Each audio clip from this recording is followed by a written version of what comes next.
ನಾವು ಫ್ಲೈಟಲ್ಲಿ ಹೋಗ್ತಾ ಇರಬೇಕಾದ್ರೆ ನಮಗೆ ಯಾವ ಐಟಮನ್ನು ತಗೊಂಡೋಗ್ಬೇಕು, ಯಾವ ಐಟಮನ್ನು ತಗೊಂಡೋಗ್ಬಾರ್ದು ಅಂತ ಇದ್ರ ಬಗ್ಗೆ ತುಂಬ ಡೌಟ್ ಇರುತ್ತೆ. ನಾನು ಹಿಂದಿನ ವೀಡಿಯೋಗಳಲ್ಲಿ ಯಾವ ರೀತಿ ಪ್ಯಾಕಿಂಗ್ ಮಾಡಬೇಕು, ಯಾವ ರೀತಿ ನಾವು ಫ್ಲೈಟ್ ಟಿಕೆಟ್ ಬುಕ್ ಮಾಡಬೇಕು, ಯಾವ ರೀತಿ ಫ್ಲೈಟನ್ನು ಹತ್ತಬೇಕು, ಯಾವ ರೀತಿ ಸೆಕ್ಯೂರಿಟಿ ಚೆಕ್ ಆಗುತ್ತೆ, ಯಾವ ರೀತಿ ಡಿಜಿ ಯಾತ್ರ ಯೂಸ್ ಮಾಡಬೇಕು, ಇದ್ರ ಬಗ್ಗೆ ಎಲ್ಲ ಡಿಟೇಲಾಗಿ ವೀಡಿಯೋ ಮಾಡಿದ್ದೀನಿ. ಸೊ ಅದರಲ್ಲಿ ತುಂಬ ಜನ ಕಮೆಂಟ್ಸ್ ಹಾಕಿದ್ರು. ಅದರಲ್ಲಿ ನಾವು ತೆಂಗಿನಕಾಯಿ ತೊಗೊಂಡೋಗ್ಬೋದಾ, ನಾವು ಫ್ಲೈಟಲ್ಲಿ ಮೆಡಿಸಿನನ್ನು ಯಾವ ರೀತಿ ತೊಗೊಂಡೋಗ್ಬೇಕು, ಸೊ ಈ ರೀತಿ ಇಂಡಿವಿಜುವಲ್ ಆಗಿ ಕ್ವಶನ್ಸ್ಗಳು ತುಂಬ ಬರ್ತಾಯಿತ್ತು. ಸೊ ಆದ ಕಾರಣ ನಾನು ಈ ವಿಡಿಯೋನ ಮಾಡ್ತಾಯಿದ್ದೀನಿ. ನಾನು ಹಿಂದಿನ 10 ವರ್ಷಗಳಿಂದ ಹಲವಾರು ಫ್ಲೈಟ್ಸ್ಗಳನ್ನು, ಡೊಮೆಸ್ಟಿಕ್ಕು ಇಂಟರ್ನ್ಯಾಷನಲ್ ಫ್ಲೈಟ್ಸ್ಗಳನ್ನು ತಗೊಂಡಿದ್ದೀನಿ. ಸೊ ಇದರ ಎಕ್ಸ್ಪೀರಿಯೆನ್ಸಿಂದ ನಾನು ವೀಡಿಯೋಗಳನ್ನ ಮಾಡ್ತಾಯಿದ್ದೀನಿ. ಇವತ್ತು ನಾನು ಇಂಡಿಗೋ ವೆಬ್ಸೈಟಲ್ಲಿ ಅವರು ಕೊಟ್ಟಿರೋಂಥ ಚೆಕ್ ಲಿಸ್ಟನ್ನು ನಾನು ನಿಮಗೆ ಎಕ್ಸ್ಪ್ಲೇನ್ ಮಾಡ್ತೀನಿ. ಯಾಕಂದರೆ ಈ ಚೆಕ್ ಲಿಸ್ಟ್ ಏನಿದೆ ನಾವು ನಾರ್ಮಲಿ ನೋಡಿಕೊಂಡು ಹೋಗಲ್ಲ. ನಾನು ಇಷ್ಟರವರೆಗೆ ಡಿಟೇಲಾಗಿ ಚೆಕ್ ಮಾಡಿರಲಿಲ್ಲ. ನಾನು ಈ ವಿಡಿಯೋ ಮಾಡೋದಕ್ಕಂತ ನಾನು ಡಿಟೇಲಾಗಿ ಚೆಕ್ ಮಾಡ್ತಾಯಿದ್ದೀನಿ. ಯಾಕಂದರೆ ತುಂಬ ಜನ ಕ್ವಶನನ್ನು ಕೇಳ್ತಾಯಿದ್ರು, ಈ ಪ್ರಾಡಕ್ಟ್ ತೊಗೊಂಡೋಗ್ಬೋದಾ, ಇದನ್ನು ತೊಗೊಂಡೋಗ್ಬೋದಾ, ನಾವು ಪವರ್ ಬ್ಯಾಂಕನ್ನು ಎಲ್ಲಿ ಇಟ್ಕೊಬೇಕು, ಇದರ ಬ್ಯಾಟ್ರಿನ ಎಲ್ಲಿ ಇಡಬೇಕು, ಡ್ರೋನ್ನ ನಾವು ತೊಗೊಂಡೋಗ್ಬೋದಾ ಇಲ್ವಾ. ಸೊ ಇದರದ್ದೆಲ್ಲ ಡಿಟೇಲ್ನ ನಾನು ಇವತ್ತು ನಿಮಗೆ ತಿಳಿಸ್ಕೊಡ್ತೀನಿ. ಇದರ ಲಿಸ್ಟನ್ನು ನಾನು ಡಿಸ್ಕ್ರಿಪ್ಷನ್ ಕೊಟ್ಟಿರ್ತೀನಿ, ಬೇಕಂದರೆ ನೀವು ಡೌನ್ಲೋಡ್ ಮಾಡ್ಕೊಳ್ಬೋದು. ಸಾಯಿ ಕನ್ನಡ ಟ್ರಾವೆಲರ್ ಚಾನಲ್ಗೆ ಸ್ವಾಗತ, ಸುಸ್ವಾಗತ. ನಿಮಗೆ ಈ ರೀತಿ ವೀಡಿಯೋಸ್ಗಳು ಇಷ್ಟ ಆದರೆ ಲೈಕು, ಶೇರ್ ಮಾಡೋಕ್ಕೆ ಮರಿಬೇಡಿ. ನೀವು ಮೊದಲನೇ ಸಲ ನನ್ನ ಚಾನಲನ್ನು ನೋಡ್ತಾ ಇದ್ದರೆ ಸಬ್ಸ್ಕ್ರೈಬ್ ಮಾಡಿ, ಉಳಿದಿರೋ ವ್ಲಾಗ್ಸನ್ನು ಚೆಕ್ ಮಾಡಿ. ಸೊ ನಾನು ಇಂಡಿಗೋ ವೆಬ್ಸೈಟಿಂದ ನಿಮಗೆ ಚೆಕ್ ಲಿಸ್ಟನ್ನು ಎಕ್ಸ್ಪ್ಲೇನ್ ಮಾಡ್ತೀನಿ.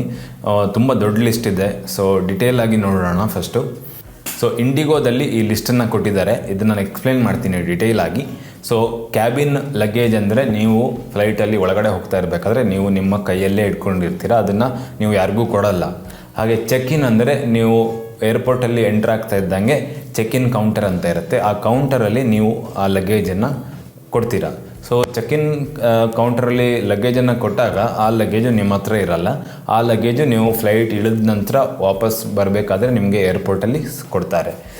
ಚೆಕ್ ಇನ್ ಅಂದರೆ ಅದನ್ನು ಚೆಕ್ ಇನ್ ಮಾಡೋದು, ಕ್ಯಾರಿ ಆನ್ ಅಂದರೆ ನಿಮ್ಮ ಹತ್ರನೇ ಕ್ಯಾರಿ ಮಾಡೋದು ಅಂತ. ಸೊ ಇಲ್ಲಿ ಇದನ್ನು ಕ್ಯಾಬಿನ್ ಅಂತ ಕೊಟ್ಟಿದ್ದಾರೆ. Allowed in cabin. ಕ್ಯಾಬಿನ್ ಅಂದರೆ ಫ್ಲೈಟ್ ಒಳಗಡೆ. ಸೊ ಚೆಕ್ ಇನ್ ಅಂದರೆ ನಾವು ಮೊದಲೇ ಅಲ್ಲಿ ಡೆಪಾಸಿಟ್ ಮಾಡಿರೋದು. So silverware crockery first item ಇವರು ಕೊಟ್ಟಿರೋದು ಸಿಲ್ವರ್ ವೇರ್ ಕ್ರಾಕರಿ ಅಂದರೆ ಬೆಳ್ಳಿಯ ಐಟಮ್ಸ್ಗಳು, ಯಾವುದೇ ರೀತಿಯ ವೆಸಲ್ಸು, ನೀವು ತಟ್ಟೆ ಆಗಿರ್ಬೋದು, ಗ್ಲಾಸ್ ಆಗಿರ್ಬೋದು, ಅದನ್ನು ನೀವು ನಿಮ್ಮ ಕ್ಯಾರಿ ಆನಲ್ಲೂ ತೊಗೊಂಡೋಗ್ಬೋದು, ಚೆಕ್ ಇನ್ನಲ್ಲೂ ತೊಗೊಂಡೋಗ್ಬೋದು, ಎರಡರಲ್ಲೂ ಲಗೇಜಲ್ಲೂ ತೊಗೊಂಡೋಗ್ಬೋದು. ಆಮೇಲೆ ರಿಸ್ಟ್ ವಾಚಸ್ಸು ನಾರ್ಮಲಿ ನೀವು ಸೆಕ್ಯೂರಿಟಿಲಿದ್ದಾಗ ತೆಗಿಯೋಕ್ಕೆ ಹೇಳ್ತಾರೆ, ಆದರೆ ಅದನ್ನು ನೀವು ಎಲ್ಲಿ ಬೇಕಾದ್ರೂ ತೊಗೊಂಡೋಗ್ಬೋದು, ಎರಡರಲ್ಲೂ ತೊಗೊಂಡೋಗ್ಬೋದು, ಏನು ತೊಂದರೆ ಇಲ್ಲ. ಹೇರ್ ಡ್ರೈಯರು, ಇದ್ರ ಬಗ್ಗೆ ಡೌಟ್ ತುಂಬ ಜನರಿಗಿರುತ್ತೆ. ಹೇರ್ ಡ್ರೈಯರ್ನ ನಾವು ಕ್ಯಾರಿಯನಲ್ಲಿ ತೊಗೊಂಡೋಗ್ಬೇಕಾ ಅಥವಾ ಚೆಕ್ಕಿನಲ್ಲಿ ಹಾಕಬೇಕಾ ಅಂತ. ಇದನ್ನು ನಾವು ಎರಡೂ ಬ್ಯಾಗಲ್ಲೂ ತೊಗೊಂಡೋಗ್ಬೋದು. ನಿಮ್ಗೆ ಇಷ್ಟ ಬಂದಂಗೆ ನೀವು ಯಾವ ಬ್ಯಾಗಲ್ಲಿ ಹಾಕೋಕ್ಕೆ ಇಷ್ಟಪಡ್ತೀರಾ, ಯಾವ ಬ್ಯಾಗಲ್ಲಿ ಜಾಸ್ತಿ ಸ್ಪೇಸ್ ಇದೆ ಅದನ್ನು ನೋಡ್ಕೊಂಡು ನೀವು ತೊಗೊಂಡೋಗ್ಬೋದು. ಹೇರ್ ಡ್ರೈಯರು ಎರಡರಲ್ಲೂ ತೊಗೊಂಡೋಗ್ಬೋದು. ಹನಿ ಬಾಟಲು, ನೀವು ಜೇನುತುಪ್ಪನ ತೊಗೊಂಡೋಗ್ತಾ ಇದ್ದೀರಾ ಅಂತಾದರೆ 100 ml ಕಿಂತ ಕಮ್ಮಿ ಇದ್ದರೆ ಅಥವಾ 100 ml ಇದ್ದರೆ ಅದನ್ನು ನೀವು ಕ್ಯಾರಿ ಆನ್ ನಿಮ್ಮ ಕ್ಯಾಬಿನಲ್ಲಿ ನೀಟಾಗಿ ಪ್ಯಾಕ್ ಮಾಡ್ಕೊಂಡಿದ್ರೆ ಕ್ಯಾಬಿನಲ್ಲಿ ತೊಗೊಂಡೋಗ್ಬೋದು. ಇಲ್ಲ ನೀವು 100 ml ಕಿಂತ ಜಾಸ್ತಿ ಇದೆ ಅಂತ ಆದರೆ ಜೇನುತುಪ್ಪನ ನೀವು ಸೀಲ್ ಮಾಡಿಬಿಟ್ಟು ನಿಮ್ಮ ಚೆಕ್ ಇನ್ ಲಗೇಜಲ್ಲಿ ಹಾಕ್ಕೊಬೇಕಾಗತ್ತೆ. ನಾನ್ ಪ್ರಿಸ್ಕ್ರೈಬ್ಡ್ ಮೆಡಿಸಿನ್ಸು, ನಿಮಗೆ ಮೆಡಿಸಿನ್ಸ್ ಪ್ರಿಸ್ಕ್ರೈಬ್ ಮಾಡದೇ ಇರೋವಂಥ ಮೆಡಿಸಿನ್ಸು, ಕೆಲವು ಸಲ ನಾವು ಪ್ಯಾರಾಸಿಟಮಲ್ಲು, ಕ್ರೋಸಿನ್ನು ಮತ್ತು ಕಾಫ್ ಸಿರಪ್ಪನ್ನೆಲ್ಲ ಇಟ್ಕೊಂಡಿರ್ತೀವಿ. ಅದನ್ನೆಲ್ಲ ನಾವು ಬರೀ ಕ್ಯಾರಿ ಆನಲ್ಲಿ ಮಾತ್ರ ತೊಗೊಂಡೋಗೋಕ್ಕೆ ಅಲೌಡ್ ಇದೆ. ಅದನ್ನು ನೀವು ಲಗೇಜಲ್ಲಿ ಹಾಕೋ ಹಂಗಿಲ್ಲ. ಸೊ ಇದನ್ನು ನೆನ್ಪಿಟ್ಕೊಳ್ಳಿ. ಆಮೇಲೆ ವಾಟರ್ ಬಾಟಲು ಅಷ್ಟೇ 100 ml ಕಿಂತ ಜಾಸ್ತಿ ನೀರಿದ್ದರೆ ಅದನ್ನ ಚೆಲ್ಲಕ್ಕೆ ಹೇಳ್ತಾರೆ. ಇಲ್ಲಾಂದರೆ ಆಮೇಲೆ ಮತ್ತೆ ನೀವು ಏರ್ಪೋರ್ಟ್ ಒಳಗಡೆ ಸೆಕ್ಯೂರಿಟಿ ಆದಮೇಲೆ ವಾಟರ್ ಬಾಟಲನ್ನ ಫಿಲ್ ಮಾಡ್ಕೊಬೋದು. ಸೊ ನೀವು ವಾಟರ್ ಬಾಟಲನ್ನು ಚೆಕ್ ಇನ್ ಲಗೇಜಲ್ಲೂ ಇಟ್ಕೊಬೋದು ಬೇಕಾದಷ್ಟು, ಏನು ತೊಂದರೆ ಇಲ್ಲ. ನೆಕ್ಸ್ಟ್ ಐಟಮು ಮೊಬೈಲ್ ಚಾರ್ಜರು ಏರ್ಪೋರ್ಟಲ್ಲಿ ಚಾರ್ಜರ್ಸ್ಗಳನ್ನೆಲ್ಲ ಕ್ಯಾರಿ ಆನಲ್ಲೇ ಹಾಕಿ ಅಂತ ಹೇಳ್ತಾರೆ. ಅದೇ ನಮಗೆ ಇಂಡಿಗೋ ವೆಬ್ಸೈಟಲ್ಲಿ ಇವರು ಎರಡೂ ಕಡೆ ತೊಗೊಂಡೋಗ್ಬೋದು ಅಂತ ಹಾಕಿದ್ದಾರೆ. ನಾನು ನಿಮಗೆ ಸಜೆಸ್ಟ್ ಮಾಡೋದೇನೆಂದರೆ ಮೊಬೈಲ್ ಚಾರ್ಜರನ್ನು ನೀವು ಕ್ಯಾರಿ ಆನ್ ಲಗೇಜಲ್ಲೇ ಇಟ್ಕೊಳ್ಳಿ. ಚಾರ್ಜಿಂಗ್ ಕೇಬಲ್ಸು, ಪವರ್ ಬ್ಯಾಂಕ್ಸು ಎಲ್ಲ ಕ್ಯಾರಿ ಆನ್ ಲಗೇಜಲ್ಲೇ ಬರುತ್ತೆ. ಲ್ಯಾಪ್ಟಾಪ್ ಚಾರ್ಜರು ಎರಡೂ ಕಡೆ ಹಾಕಿದ್ದಾರೆ, ಅಂದರೆ ಕ್ಯಾರಿ ಆನು ಚೆಕ್ ಇನ್ ಎರಡೂ ಕಡೆ ಇಟ್ಕೊಬೋದು ಅಂತ ಹಾಕಿದ್ದಾರೆ. ನಾನು ನಿಮಗೆ ರೆಕಮೆಂಡ್ ಮಾಡೋದು ಕ್ಯಾರಿ ಆನಲ್ಲೇ, ಸುಲಭ ಆಗುತ್ತೆ. ಬ್ಯಾಟ್ರಿ ಅದು ಇದು ಅಂಥೇಳಿ ಕೆಲವೊಂದು ಸಲ ಓಪನ್ ಮಾಡಿಸ್ಬೋದು. ಏರ್ಪೋರ್ಟಲ್ಲಿ ಅವ್ರು ಹೇಳೋದೇನೆಂದರೆ ಅದೇ ಲ್ಯಾಪ್ಟಾಪ್ ಚಾರ್ಜರು, ಕೇಬಲ್ಸು ಎಲ್ಲ ನೀವು ಕ್ಯಾರಿ ಆನಲ್ಲೇ ಇಟ್ಕೊಳ್ಳಿ ಅಂತ. ಆದರೆ ವೆಬ್ಸೈಟಲ್ಲಿ ಎರಡೂ ಕಡೆ ಹಾಕ್ಬೋದು ಅಂತ ಹಾಕಿದ್ದಾರೆ, ಅಂದರೆ ಚೆಕ್ ಇನ್ನು ಅಥವಾ ಕ್ಯಾರಿ ಆನಲ್ಲೂ. ಏರಿಯೇಟೆಡ್ ಡ್ರಿಂಕ್ಸು ಅಂದರೆ ನೀವು ಸ್ಪ್ರೈಟು, 7 ಅಪ್ ಅಂಥದ್ದು, ಅದು ಕೂಡ ಬರೀ 100 ml ತೊಗೊಂಡೋಗ್ಬೋದು ಕ್ಯಾರಿ ಆನಲ್ಲಿ. ನಿಮ್ಮ ಚೆಕ್ ಇನ್ ಲಗೇಜಲ್ಲಿ ಬೇಕಾದಷ್ಟು ತೊಗೊಂಡೋಗ್ಬೋದು. ತುಂಬ ಜಾಸ್ತಿನೂ ತೊಗೊಂಡೋಗ್ಬೇಕಂತ ಇಲ್ಲ, ಯಾಕಂದರೆ ಅದು ನಿಮ್ಮ ಬ್ಯಾಗಲ್ಲಿ ಓಪನ್ ಆಗೋ ಚಾನ್ಸಸ್ ಜಾಸ್ತಿ ಇರುತ್ತೆ ಫ್ಲೈಟ್ ಮೂಮೆಂಟ್ ಆಗೋ ಕಾರಣ. ಸೊ ಏರಿಯೇಟೆಡ್ ಡ್ರಿಂಕ್ಸ್ ಎಲ್ಲ ಕಡೆ ಅವೈಲೇಬಲ್ ಇದೆ, ನೀವು ತೊಗೊಂಡೋಗ್ಬೇಕಂತ ಇಲ್ಲ. Next item ashes. ಇದನ್ನು ನೀವು ಕ್ಯಾರಿಯಾನಲ್ಲೂ ತೊಗೊಂಡೋಗ್ಬೋದು, ಚೆಕ್ಕಿನಲ್ಲೂ ತೊಗೊಂಡೋಗ್ಬೋದು. ಆಮೇಲೆ next item baby stroller, pram ಅಂತ ಹೇಳಿದ್ರೆ ಮಕ್ಕಳನ್ನು ಕೂತ್ಕೊಂಡು ಕರ್ಕೊಂಡು ಹೋಗ್ತಾರಲ್ಲ, ಅದನ್ನು ನೀವು ಅದು ಫೋಲ್ಡೇಬಲ್ ಆಗಿದ್ದರೆ ಮಾತ್ರ ತೊಗೊಂಡೋಗೋಕ್ಕಾಗುತ್ತೆ. ಎರಡೂ ಕಡೆ ತೊಗೊಂಡೋಗ್ಬೋದು, ನೀವು ಕ್ಯಾರಿಯಾನಲ್ಲೂ ಚೆಕ್ಕಿನಲ್ಲೂ ತೊಗೊಂಡೋಗ್ಬೋದು. ಬೈಸೈಕಲ್ಲು ಕ್ಯಾರಿಯಾನಲ್ಲಿ ತೊಗೊಂಡೋಗಂಗಿಲ್ಲ, ನೀವು ಫ್ಲೈಟಲ್ಲಿ ತೊಗೊಂಡೋಗ್ತೀರ ಅಂತಾದರೆ ಅದನ್ನು ಡಿಸ್ಮ್ಯಾಂಟಲ್ ಮಾಡೇ ತೊಗೊಂಡೋಗ್ಬೇಕು. ನೀವು ಬೈಸೈಕಲ್ನ ಹಾಗೆ ತೊಗೊಂಡೋಗಂಗಿಲ್ಲ, ಅದು ಸಪ್ರೇಟಾಗಿ ಡಿಸ್ಮ್ಯಾಂಟಲ್ ಆದಮೇಲೆ ಅದನ್ನ ಪ್ಯಾಕ್ ಮಾಡಿ ತೊಗೊಂಡೋಗ್ಬೋದು. ಬಿರಿಯಾನಿ ಲಿಸ್ಟನ್ನ ಆ್ಯಡ್ ಮಾಡಿದ್ದಾರೆ, ಗೊತ್ತಿಲ್ಲ ಯಾಕಂತ ತುಂಬ ಜನ ಕೇಳ್ತಾರೆ ಅನಿಸುತ್ತೆ. ಬಿರಿಯಾನಿ ನೀವು ಚೆಕ್ಕಿನಲ್ಲೂ ತೊಗೊಂಡೋಗ್ಬೋದು, ಕ್ಯಾರಿಯರ್ನಲ್ಲೂ ತೊಗೊಂಡೋಗ್ಬೋದು. ಕೆಲವರು ಹೈದ್ರಾಬಾದು ಅಥವಾ ಲಕ್ನೋ ಬಿರಿಯಾನಿ ಎಲ್ಲ ತುಂಬ ಫೇಮಸ್ಸು, ಅಲ್ಲಿಂದೆಲ್ಲ ತೊಗೊಂಬರ್ತಾರೆ ಅನಿಸುತ್ತೆ. ಅದಕ್ಕೆ ಚೆಕ್ಕಿನಲ್ಲೂ 5 kg 10 kg ಎಲ್ಲ ತೊಗೊಂಬರ್ತಾರೆ, ಅಂದರೆ ಚೆಕ್ಕಿನಲ್ಲೂ ಆ್ಯಡ್ ಮಾಡಿದ್ದಾರೆ. ಬ್ಲೇಡು, ಯಾವುದೇ ರೀತಿಯ ಬ್ಲೇಡು ಕ್ಯಾರಿಯಾನಲ್ಲಿ ತೊಗೊಂಡೋಗಂಗಿಲ್ಲ. ಫ್ಲೈಟ್ ಒಳಗಡೆ ಯಾವುದೇ ರೀತಿಯ ಬ್ಲೇಡ್ ಅಲೌಡ್ ಇಲ್ಲ, ನೀವು ಚೆಕ್ಕಿನ್ ಸೂಟ್ ಕೇಸಲ್ಲಿ ಹಾಕ್ಕೊಬೋದು. ನೆಕ್ಸ್ಟು ಬ್ರಾಡ್ಬ್ಯಾಂಡ್ ರೌಟರ್ಸು ಮತ್ತು ಟೆಲಿಫೋನ್ ಅಂದರೆ ಇಲ್ಲಿ ಲ್ಯಾಂಡ್ಲೈನ್ಗೆ ಇವರು ರೆಫರ್ ಮಾಡ್ತಾ ಇದ್ದಾರೆ ಅಂತ ಕಾಣುತ್ತೆ. ಯಾಕಂದರೆ ಮೊಬೈಲ್ ಅಂದರೆ ನಾವು ಕ್ಯಾರಿ ಮಾಡ್ತೀವಿ ಫ್ಲೈಟಲ್ಲಿ, ಏನು ತೊಂದರೆ ಇಲ್ಲ. ಬ್ರಾಡ್ಬ್ಯಾಂಡ್ ರೌಟರ್ಸು ಮತ್ತು ಟೆಲಿಫೋನ್ ಇದನ್ನು ನಾವು ಸೂಟ್ ಕೇಸಲ್ಲಿ ಹಾಕ್ಕೊಬೇಕಾಗತ್ತೆ, ಕ್ಯಾರಿಯೋನಲ್ಲಿ ತೊಗೊಳೋಂಗಿಲ್ಲ. ಕೇಕು ಅಷ್ಟೇ, ಕೇಕು ನೀವು ಡ್ರೈ ಕೇಕು ತೊಗೊಂಡೋಗ್ಬೋದು, ಚೆಕ್ಕಿನ್ನು ಅಥವಾ ಕ್ಯಾರಿಯೋನ್ ಎರಡರಲ್ಲೂ ತೊಗೊಂಡೋಗ್ಬೋದು. ಕಾರ್ ಸೀಟು ಗೊತ್ತಿಲ್ಲ ಯಾರು ಕಾರ್ ಸೀಟ್ ತೊಗೊಂಡೋಗ್ತಾರಂತ, 2 ಕಡೆಯಿಂದ ತೊಗೊಂಡೋಗ್ಬೋದಂತೆ. ಏನಂತ ನಿಮಗೆ ಇದ್ರ ಬಗ್ಗೆ ಗೊತ್ತಿದ್ರೆ ಹೇಳಿ, ಯಾವ ರೀತಿ ಕಾರ್ ಸೀಟ್ನ ನೀವು ಕ್ಯಾರಿಯಾನಲ್ಲಿ ಫ್ಲೈಟ್ ಒಳಗಡೆ ಕಾರ್ ಸೀಟ್ ಹೆಂಗೆ ತೊಗೊಂಡೋಗ್ತೀರಾ ಅಂತ ಇಲ್ಲಿ ಕೊಟ್ಟಿದ್ದಾರೆ. ಆಮೇಲೆ ಚಾಪರ್ ನೈಫು, ಯಾವುದೇ ರೀತಿಯ ನೈಫು ಅಥವಾ ಶಾರ್ಪ್ ಐಟಮ್ಸ್ನ ನೀವು ಕ್ಯಾರಿಯಾನಲ್ಲಿ ತೊಗೊಂಡೋಗಿಲ್ಲ, ಚೆಕ್ಕಿನಲ್ಲಿ ತೊಗೊಂಡೋಗ್ಬೋದು. Chopper knife. ಸಿಗರೇಟ್ಸು ಎಲ್ಲ ಕಡೆ ಅಲೌಡ್ ಇದೆ, ಅದನ್ನು ನೀವು ಯೂಸ್ ಮಾಡೋಂಗಿಲ್ಲ ಸಿಗರೇಟ್ಸನ್ನ. ಸೊ ಸಿಗರೇಟ್ಸನ್ನ ನೀವು ತೊಗೊಂಡೋಗ್ಬೋದು, ಲಿಸ್ಟಲ್ಲಿ ಕೊಟ್ಟಿದ್ದಾರೆ ಸಿಗರೇಟ್ಸ್ ಅಲೌಡ್ ಇದೆ ಅಂತ.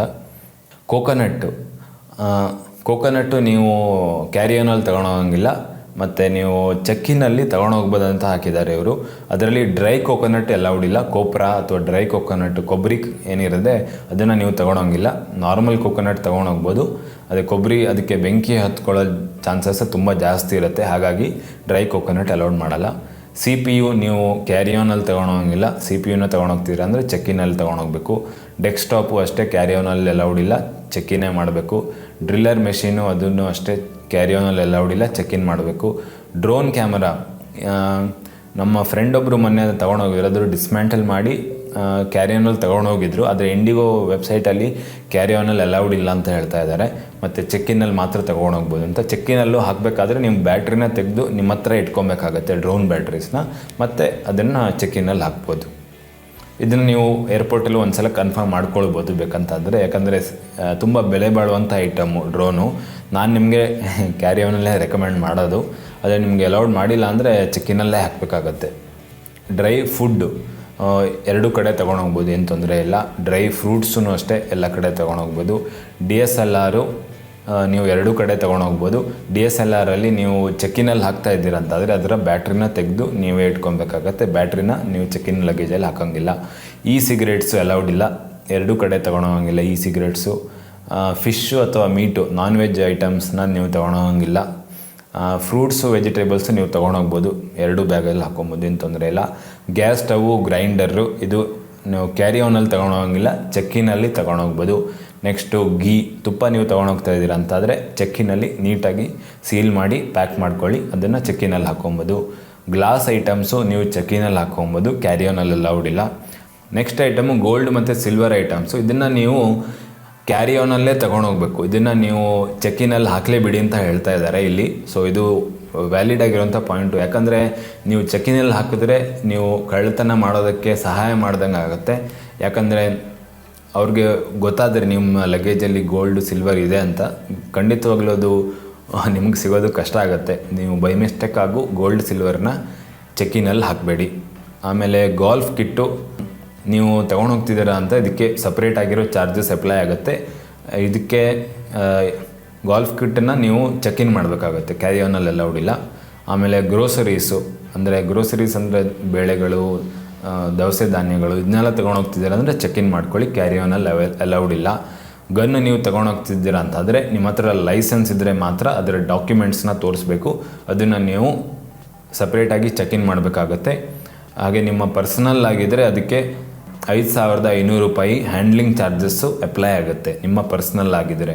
ಅದೇ ನೀವು ಗೌರ್ಮೆಂಟ್ ಅಫಿಷಿಯಲ್ಸ್ ಆದರೆ ನೀವು ಪ್ರಾಪರ್ ಡಾಕ್ಯುಮೆಂಟ್ಸ್ ಎಲ್ಲ ಇದ್ದರೆ ಏನೂ ತೊಂದರೆ ಆಗೋಲ್ಲ. ಅದೇ ಪರ್ಸ್ನಲ್ ವೆಪನ್ಸ್ಗೆ 5,500 ರೂಪಾಯಿ ಚಾರ್ಜ್ ಆಗುತ್ತೆ. ಇನ್ನೊಂದು ಗನ್ನು ತೋರಿಸ್ತಾ ಇದ್ದಾರೆ, ಓನ್ಲಿ ಏರ್ ಗನ್ ಅಲೌಡ್ ಅಂತ ಇದೆ. ಸೊ ಇದ್ರ ಬಗ್ಗೆ ನನಗೆ ಡಿಟೇಲಾಗಿ ಗೊತ್ತಿಲ್ಲ. ನೀವು ಯಾರಿಗಾದರೂ ಗನ್ ಬಗ್ಗೆ ಗೊತ್ತಿದ್ದರೆ ಹೇಳಿ, ಇಲ್ಲ ನೀವು ಗನ್ ಬಗ್ಗೆ ತೊಗೊಂಡೋಗ್ತೀರಾ ಅಂದರೆ ಏರ್ಪೋರ್ಟಲ್ಲಿ ಕೇಳ್ಕೊಳ್ಳಿ. Gun with bullets for sports and army, ಇದಕ್ಕೂ ಕೂಡ ವೆಪನ್ ಹ್ಯಾಂಡ್ಲಿಂಗ್ ಚಾರ್ಜಸ್ 5,500 ರೂಪಾಯಿ applicable if not attending any competition. So ಇದರದ್ದು ಸಪ್ರೇಟಾಗಿ ರೂಲ್ಸ್ ಇದೆ. Gun with bullets for sports and army ಇದರದ್ದು ಸಪ್ರೇಟಾಗಿ ಚಾರ್ಜಸ್ ಇದೆ. ಆಮೇಲೆ ನೀವು ಹ್ಯಾಮರ್ ತೊಗೊಂಡೋಗ್ತಿದ್ದೀರಾ ಅಂತಾದರೆ ನೀವು ಕ್ಯಾರಿಯನಲ್ಲಿ ತೊಗೊಂಡೋಗಂಗಿಲ್ಲ, ಚೆಕ್-ಇನಲ್ಲಿ ತೊಗೊಂಡೋಗ್ಬೋದು. ನೆಕ್ಸ್ಟು ಹೀಟರ್ ಬ್ಯಾಟ್ರೀಸು, ಇದನ್ನು ನೀವು ತೊಗೊಂಡೋಗಂಗೆ ಇಲ್ಲ, ಎರಡರಲ್ಲೂ ಅಲೌಡ್ ಇಲ್ಲ. ಆಮೇಲೆ ಎಲೆಕ್ಟ್ರಿಕ್ ಹೀಟರ್ನ ತೊಗೊಂಡೋಗ್ತಿದ್ದೀರಾ ಅಂತಂದರೆ ಅದ್ರ ಬ್ಯಾಟ್ರಿ ತೆಗೆದುಕೊಂಡು ಹೋಗಬೇಕು. ಅದನ್ನು ನೀವು ಕ್ಯಾರಿ ಮಾಡೋಂಗೆ ಇಲ್ಲ, ಅದನ್ನು ನೀವು ಚೆಕ್-ಇನ್ ಮಾಡಬೇಕಾಗತ್ತೆ. ಆಮೇಲೆ ಹೋಲಿ ವಾಟರ್ ಅಥವಾ ಗಂಗಾ ಜಲ್ಲು 100 ml ಇದ್ದರೆ ಕ್ಯಾರಿಯೋನಲ್ಲಿ, ಅದಕ್ಕಿಂತ ಜಾಸ್ತಿ ಇದ್ದರೆ 5 ಲೀಟ್ರ್ವರೆಗೆ ಮಾತ್ರ ಅಲೌಡ್ ಇದೆ, ಅದಕ್ಕಿಂತ ಜಾಸ್ತಿ ಅಲೌಡ್ ಇಲ್ಲ. ಅದನ್ನು ನೀವು ಚೆಕ್-ಇನಲ್ಲಿ ತೊಗೊಂಡೋಗ್ಬೋದು. ಹೋಮ್ ಅಪ್ಲಯನ್ಸಸ್ಸು ಅದನ್ನು ನೀವು ಚೆಕ್-ಇನ್ ಲಗೇಜಲ್ಲಿ ಹಾಕಬೇಕಾಗತ್ತೆ, ಕ್ಯಾರಿಯೋನಲ್ಲಿ ಅಲೌಡ್ ಇಲ್ಲ. ಹ್ಯೂಮನ್ ರಿಮೇನ್ಸ್, ಡೆಡ್ ಬಾಡೀಸು ಅಂಥದ್ದೇನಾದಿದ್ದರೆ ಅದಕ್ಕೆ ನಿಮ್ಗೆ ಸಪ್ರೇಟಾಗಿ ಅದರ ಡಾಕ್ಯುಮೆಂಟು ಮತ್ತು ವ್ಯಾಲಿಡ್ ಪ್ರಾಪರ್ ಡಾಕ್ಯುಮೆಂಟ್ ಬೇಕಾಗುತ್ತೆ, ಅದರ ಪ್ಯಾಕಿಂಗ್ ಇರಬೇಕಾಗತ್ತೆ. ಸೊ ಅದ್ರ ಬಗ್ಗೆ ನೀವು ಏರ್ಪೋರ್ಟಲ್ಲೇ ಸಪ್ರೇಟಾಗಿ ಡಿಸ್ಕಸ್ ಮಾಡ್ಕೊಬೋದು. ಜ್ಯುವೆಲ್ರಿ ಅಥವಾ ಕ್ಯಾಶು ವಿತ್ ಪ್ರಾಪರ್ ಡಾಕ್ಯುಮೆಂಟ್ಸು ನೀವು ಕ್ಯಾರಿಯೋನಲ್ಲಿ ತೊಗೊಂಡೋಗ್ಬೋದು. ಇಂಡಿಗೋದವರು ನಿಮಗೆ ಸಪೋರ್ಟ್ ಮಾಡಲ್ಲ ವ್ಯಾಲ್ಯೂಯಬಲ್ಸು ಮತ್ತು ಕ್ಯಾಶನ್ನು ನಿಮ್ಮ ಚೆಕ್-ಇನ್ ಲಗೇಜಲ್ಲಿ ಹಾಕೋಕ್ಕೆ, ಆದರೆ ನೀವು ಹಾಕ್ಕೊಂಡು ಹೋಗ್ಬೋದು ಅಂತ ಹೇಳ್ತಾ ಇದ್ದಾರೆ ಕ್ಯಾಶನ್ನು. ಆಮೇಲೆ ಕಿರ್ಪಾಣು, ಇದು ಸರ್ದಾರ್ಗಳಿಗೆ, ಇದನ್ನು ಕೆಲವು ಡೈಮೆನ್ಷನ್ ಇದೆ, ಅದರ ಡೈಮೆನ್ಷನ್ನ ನೀವು ನೋಡ್ಕೊಬೇಕಾಗತ್ತೆ ಡೊಮೆಸ್ಟಿಕ್ ಫ್ಲೈಟಲ್ಲಿ, ಅದನ್ನು ನೀವು ತೊಗೊಂಡೋಗ್ಬೋದು. ಚೆಕ್-ಇನಲ್ಲಿ ಯಾವುದೇ ಡೈಮೆನ್ಷನ್ ಏನೂ ಇಲ್ಲ. ಇದರಲ್ಲಿ ಕ್ಯಾರಿಯೋನಲ್ಲಿ 6 ಇಂಚ್ಗಿಂತ ಜಾಸ್ತಿ ಇರಬಾರ್ದು ಕಿರ್ಪಾಣು, ಅಷ್ಟೇ ಸಣ್ಣದಿರಬೇಕು ಕಿರ್ಪಾಣು, ಅದಕ್ಕಿಂತ ದೊಡ್ಡದು ಅಲೌಡ್ ಇಲ್ಲ. ಆಮೇಲೆ ಲ್ಯಾಪ್ಟಾಪು ಎರಡೂ ಕಡೆ ತೊಗೊಂಡೋಗ್ಬೋದು, ಕ್ಯಾರಿಯೋನು ಮತ್ತು ಚೆಕ್-ಇನಲ್ಲೂ ತೊಗೊಂಡೋಗ್ಬೋದು. ನಾರ್ಮಲಿ ಲ್ಯಾಪ್ಟಾಪು ಎಲೆಕ್ಟ್ರಾನಿಕ್ ಐಟಮ್ಸನ್ನ ಎಲ್ಲ ನಾವು ಕ್ಯಾರಿಯೋನಲ್ಲೇ ತೊಗೊಂಡೋಗ್ತೀವಿ. ಇಂಡಿಗೋದವರು ನೀವು BCAS ರೆಗ್ಯುಲೇಷನ್ ಪ್ರಕಾರ ನೀವು ಫಾಲೋ ಮಾಡ್ತಾ ಇದ್ದೀರಾ ಅಂತಾದರೆ ಅದನ್ನು ನೀವು ಕ್ಯಾರಿಯೋನಲ್ಲಿ ತೊಗೊಂಡೋಗ್ಬೋದು ಅಂತ ಹೇಳ್ತಾ ಇದ್ದಾರೆ. ನೀವು ಚೆಕ್-ಇನಲ್ಲಿ ಹಾಕ್ತಿದ್ದೀರಾ ಅಂದರೆ 15 ಪೋರ್ಟೇಬಲ್ ಎಲೆಕ್ಟ್ರಾನಿಕ್ ಐಟಮ್ಸ್ ಮಾತ್ರ ಅಲೌಡ್ ಇದೆ ಪರ್ ಪರ್ಸನ್. ಅದಕ್ಕಿಂತ ಜಾಸ್ತಿ ನೀವು ಬ್ಯಾಟ್ರೀಸು ಎಲ್ಲ ತೊಗೊಂಡೋಗ್ತಿದ್ದೀರಾ ಅಂತಾದರೆ ನಿಮಗೆ ಅಲೌ ಮಾಡಲ್ಲ. ಸೊ ಇದಕ್ಕೆ ಸಪ್ರೇಟ್ ಆಗಿರೋ ರೂಲ್ಸ್ ಇದೆ, ಅದನ್ನ ನೀವು ಏರ್ಪೋರ್ಟ್ ಅಥಾರಿಟಿ ಅವ್ರ ಹತ್ರ ಮೊದಲೇ ಮಾತಾಡ್ಕೊಳ್ಳಿ. ಆಮೇಲೆ ಲಿಕ್ಕರು ನಿಮಗೆ ಅಲೌಡ್ ಇಲ್ಲ, ಕ್ಯಾರಿಯೋನಲ್ಲಿ ತೊಗೊಂಡೋಗೋಕ್ಕೆ, ಮನೆಯಿಂದ ತೊಗೊಂಡೋಗೋಕ್ಕೆ ಅಲೌಡ್ ಇಲ್ಲ. ಹಾಗೆ ನೀವು ಚೆಕ್-ಇನಲ್ಲಿ ಹಾಕ್ಬೋದು, ಅದರಲ್ಲಿ up to 5 litre with alcoholic level more than 24% but not more than 70%. So ಈ ಲಿಮಿಟ್ನ ಒಳಗಡೆನೇ ಇರಬೇಕು. 70%ಗಿಂತ ಜಾಸ್ತಿ ಇದ್ದರೆ ನಿಮಗೆ ಅಲೌಡ್ ಮಾಡಲ್ಲ ಅದನ್ನು, ಆಲ್ಕೋಹಾಲ್ ಲೆವೆಲ್ಲು. ಆಮೇಲೆ liquor up to 5 litres only allowed, ಅದು ನೀವು ಚೆಕ್-ಇನಲ್ಲಿ ಮಾತ್ರ. ಆಮೇಲೆ ಮೆಕ್ಯಾನಿಕಲ್ ಟೂಲ್ಸು ಚೆಕ್-ಇನಲ್ಲಿ ಮಾತ್ರ. ಆಮೇಲೆ ಮೆಡಿಕಲ್ ಇಕ್ವಿಪ್ಮೆಂಟ್ ಏನಂದಿದ್ರೆ ಅದನ್ನು ಚೆಕ್-ಇನಲ್ಲಿ ಮಾತ್ರ. ಮೆಡಿಸಿನ್ಸು ನೀವು ಎರಡೂ ಕಡೆ ತೊಗೊಂಡೋಗ್ಬೋದು. ಲಿಕ್ವಿಡ್ 100 ml ಜಾಸ್ತಿ ಇದ್ದರೆ ನೀವು ಚೆಕ್-ಇನಲ್ಲಿ ಹಾಕಬೇಕಾಗತ್ತೆ. ಆಮೇಲೆ ಮೆಡಿಸಿನ್ಸ್ ವಿತ್ ಪ್ರಾಪರ್ ಪ್ರಿಸ್ಕ್ರಿಪ್ಷನ್ ನೀವು ಎರಡೂ ಕಡೆ ತೊಗೊಂಡೋಗ್ಬೋದು. ಪ್ರಿಸ್ಕ್ರಿಪ್ಷನ್ ಬೇಕಾಗುತ್ತೆ, ಡಾಕ್ಟ್ರದ್ದು ಬರೆದು ಕೊಟ್ಟಿರೋಂಥ ಪ್ರಿಸ್ಕ್ರಿಪ್ಷನ್ ಏನಿದೆ ಅದನ್ನು ನೀವು ಇಟ್ಕೊಂಡಿದ್ರೆ ಸುಲಭ ಆಗುತ್ತೆ. ನಿಮ್ಮ ಹತ್ರ ತುಂಬ ಮೆಡಿಸಿನ್ಸ್ ಇದ್ದರೆ, ಸೊ ಅದು ಇಟ್ಕೊಳ್ಳಿ, ನೀವು ಕ್ಯಾರಿ ಮಾಡ್ತಾಯಿದ್ರೆ ತುಂಬ ಮೆಡಿಸಿನ್ನ. ಆಮೇಲೆ ಮೆಟಲ್ ಐಟಮ್ಸ್ನ ನೀವು ಚೆಕ್-ಇನಲ್ಲಿ ಇಟ್ಕೊಬೋದು, ಕ್ಯಾರಿಯಾನಲ್ಲಿಲ್ಲ. ಮಾನಿಟರನ್ನು ಚೆಕ್-ಇನಲ್ಲಿ ಇಟ್ಕೊಬೋದು. ಮಲ್ಟಿಪಲ್ ಟ್ಯಾಬ್ಸ್ ಆ್ಯಂಡ್ ಮೊಬೈಲ್ಸು ಎರಡರಲ್ಲೂ ಅಲೌಡ್ ಇದೆ, ಆದರೆ ಏರ್ಪೋರ್ಟ್ನ ರೂಲ್ಸ್ನ ಪ್ರಕಾರ ಇರಬೇಕು ಚೆಕ್-ಇನಲ್ಲಿ ಹಾಕಬೇಕಂದ್ರೆ. ಮ್ಯೂಸಿಕಲ್ ಇನ್ಸ್ಟ್ರೂಮೆಂಟ್ಸು ಸಾಫ್ಟ್ ಕೇಸ್ ಇದೆ ಅಂತಾದರೆ ನೀವು ಕ್ಯಾರಿಯಾನಲ್ಲಿ ತೊಗೊಂಡು ಹೋಗ್ಬೋದು. ಆಮೇಲೆ ನೀವು ಚೆಕ್-ಇನಲ್ಲಿ ಹಾಕ್ತಿದ್ದಾರೆ ಅಂದರೆ ತುಂಬ ದೊಡ್ಡದಿದೆ ಅಂದರೆ ಅದಕ್ಕೆ ಎಕ್ಸ್ಟ್ರಾ ಚಾರ್ಜಸ್ ಅಪ್ಲೈ ಆದರೂ ಆಗ್ಬೋದು, ನೀವು ಏರ್ಪೋರ್ಟಲ್ಲಿ ಚೆಕ್ ಮಾಡ್ಕೊಬೇಕಾಗತ್ತೆ. ಆಯಿಲಿ ಫುಡ್ಸನ್ನ ನೀವು ಎರಡೂ ಕಡೆ ತೊಗೊಳೋಂಗಿಲ್ಲ, ತುಂಬ ಎಣ್ಣೆ ಇರುವಂಥ ಪದಾರ್ಥಗಳನ್ನ ಕ್ಯಾರಿಯಾನಲ್ಲೂ ಅಲೌಡ್ ಇಲ್ಲ, ಚೆಕ್-ಇನಲ್ಲೂ ಅಲೌಡ್ ಇಲ್ಲ. ಆಮೇಲೆ ಆಯಿಲಿ ಎಣ್ಣೆ ಇರುವಂಥ ಯಾವುದೇ ಐಟಮು ಅಲೌಡ್ ಇಲ್ಲ ಅಂತ ಹೇಳ್ತಾ ಇದ್ದಾರೆ. ಪೇಂಟಿಂಗ್ ಬ್ರಷು ಕ್ಯಾರಿಯಾನಲ್ಲಿ ಅಲೌಡ್ ಇಲ್ಲ, ಚೆಕ್-ಇನಲ್ಲಿ ತೊಗೊಂಡೋಗ್ಬೋದು. ಪರ್ಫ್ಯೂಮ್ ಡಿಯೋ ಅದನ್ನು ಚೆಕ್-ಇನಲ್ಲಿ ಹಾಕ್ಕೊಬೇಕಾಗತ್ತೆ. ನಮ್ಮದು ಪರ್ಫ್ಯೂಮ್ ಬಾಟಲ್ಸು, ಡಿಯೋಡ್ರೆಂಟ್ಸು ಅದನ್ನೆಲ್ಲ ಚೆಕ್-ಇನಲ್ಲಿ, ಕ್ಯಾರಿಯಾನಲ್ಲಿ ಅಲೌಡ್ ಮಾಡಲ್ಲ. ಆಮೇಲೆ ಪೆಟ್ಸು ಫ್ಲೈಟಲ್ಲಿ ಅಲೌಡೇ ಇಲ್ಲ. ಕೆಲವು ಫ್ಲೈಟ್ಸ್ ಅಲೌಡ್ ಮಾಡ್ತಾಯಿದ್ರೆ, ಆದರೆ ಅದಕ್ಕೆ ನೀವು ಸಪ್ರೇಟಾಗಿ ಮೊದಲೇ ಪರ್ಮಿಷನ್ ಬೇಕಾಗುತ್ತೆ. ಅದನ್ನು ಯಾವ ರೀತಿ ಕ್ಯಾರಿ ಮಾಡಬೇಕು ಅದನ್ನೆಲ್ಲ ನಿಮ್ಗೆ ಮೊದಲೇ ಗೊತ್ತಿರಬೇಕು. ಮೊದಲೇ ಮಾತಾಡ್ಕೊಳ್ಳಿ. ಇಂಡಿಗೋದಲ್ಲಿ ಅಲೌಡ್ ಇಲ್ಲ ಅಂತ ಹೇಳ್ತಾ ಇದ್ದಾರೆ. Photo frames ಚೆಕ್ಕಿನಲ್ಲಿ ತೊಗೊಂಡೋಗ್ಬೋದು. ಪಿಕಲ್ಸು ನೀವು ತೊಗೊಳೋಂಗಿಲ್ಲ ಅಂತ ಹೇಳ್ತಾ ಇದ್ದಾರೆ. ಆದರೆ ನೀವು ನೀಟಾಗಿ ಪ್ಯಾಕ್ ಮಾಡಿದ್ರೆ ತೊಗೊಂಡು ಬರ್ಬೋದು. ನಾನು ಲಾಸ್ಟ್ ಟೈಮ್ ತೊಗೊಂಬಂದಿದ್ದೀನಿ, ನೀಟಾಗಿ ಪ್ಯಾಕ್ ಮಾಡ್ಕೊಂಡಿದ್ದೆ.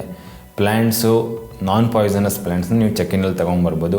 ಪವರ್ ಬ್ಯಾಂಕು ಕ್ಯಾರಿಯೋನಲ್ಲಿ ಮಾತ್ರ ಅಲೌಡ್ ಇದೆ, ಚೆಕ್ಕಿನಲ್ಲಿ ಅಲೌಡ್ ಇಲ್ಲ. ರಾ ಫುಡ್ಸು, ರೈಸು, ಪಲ್ಸಸ್ ಏನೆಲ್ಲ ಇದೆ ಅದನ್ನು ಚೆಕ್ಕಿನಲ್ಲಿ ಹಾಕ್ಕೊಬೇಕಾಗತ್ತೆ.